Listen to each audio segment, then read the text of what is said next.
اس کائنات کا پہلا رشتہ خاوند اور بیوی ہے،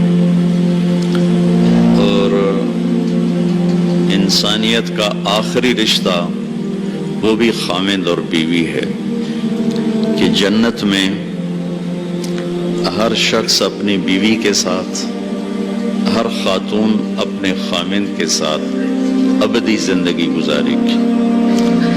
الحقنا بہم ذریتہم، ساتھ ساتھ رہیں گے اولاد رشتہ دار، لیکن ہر جوڑا اپنی جنت میں الگ۔ کسی رشتے کے لیے اتنی آیات نہیں اتاری گئیں جتنی خاوند بیوی کے لیے اتاری گئی، پوری سورت اور سینکڑوں آیات۔ ماں باپ کے لیے چند آیات ہیں، اولاد کے لیے چند آیات ہیں، رشتہ داروں کے لیے چند آیات، لیکن خاوند اور بیوی کے لیے سینکڑوں آیات۔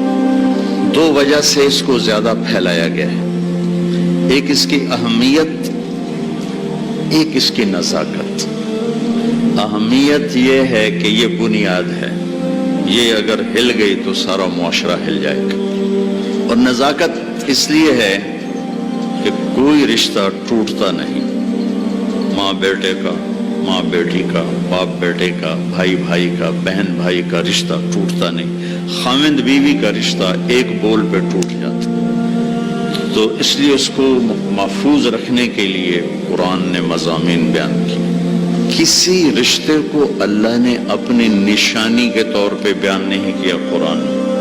زمین آسمان کو اللہ کہتا میری نشانی ہے، لیکن کسی رشتے کو اللہ نے نہیں کہا کہ میری بہت بڑی نشانی ہے۔ ایک رشتے کو اللہ کہتا ہے کہ یہ بھی میری بہت بڑی نشانی ہے، اور اس کو بڑی نشانیوں میں لے کر آیا۔ میری بہت بڑی نشانی ہے کہ میں نے تمہیں خاوند اور بیوی کے رشتے میں جوڑا۔ وہ تین باتیں بتائیں جو کسی رشتے میں نہیں بتائیں۔ تمہیں سکون حاصل ہو، محبت ہو، غم خاری ہو، تین چیزیں اس رشتے میں بتائیں، سکون، محبت، غم خاری۔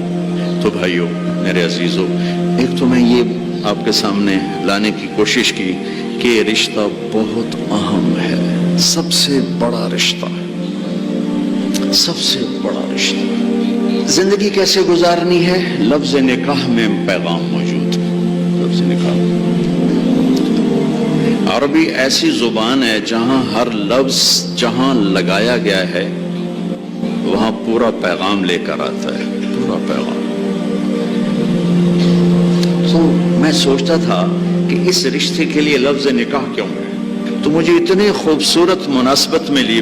نکاح کا مطلب ہے دو چیزوں کا یکجان ہو جانا، دو چیزوں کا یکجان ہو جانا، اور بارش کے پانی کا زمین میں جذب ہو کر یکجان ہو جانا، نیند کا آنکھوں میں اتر کر سلا کے یکجان ہو جانا، مرد کا عورت پہ اعتماد کر کے ایک جان ہو جانا، درخت کی شاخوں کا ایسے آپس میں مل جل کر یکجان ہو کر چھاؤں بنا دینا، یہ ہے لفظ نکاح۔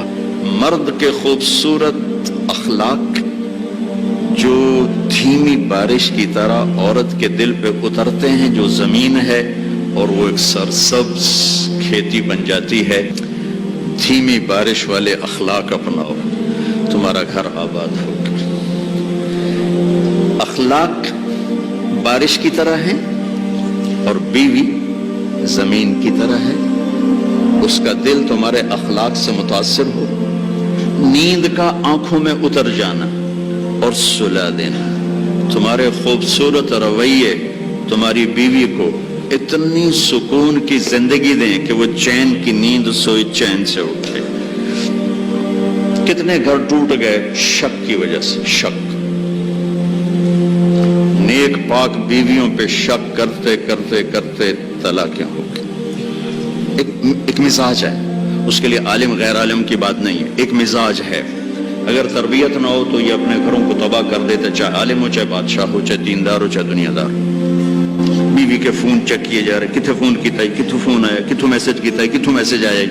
یہ ایسے الو ہیں کہ اپنا گھر تباہ کر کے بیٹھ جاتے ہیں۔ اعتماد کرنا، اعتماد دینا۔ اور چوتھا مطلب ہے شاخوں کا جڑ کے چھاؤں بنا دینا، جس کے نیچے نسل پروان چڑھتی۔ خاوند بیوی کے خوبصورت رویے اور اخلاق جو یوں مل کر ایک چھاؤں بناتے ہیں اور اس چھاؤں میں اگلی نسل پروان چڑھتی ہے۔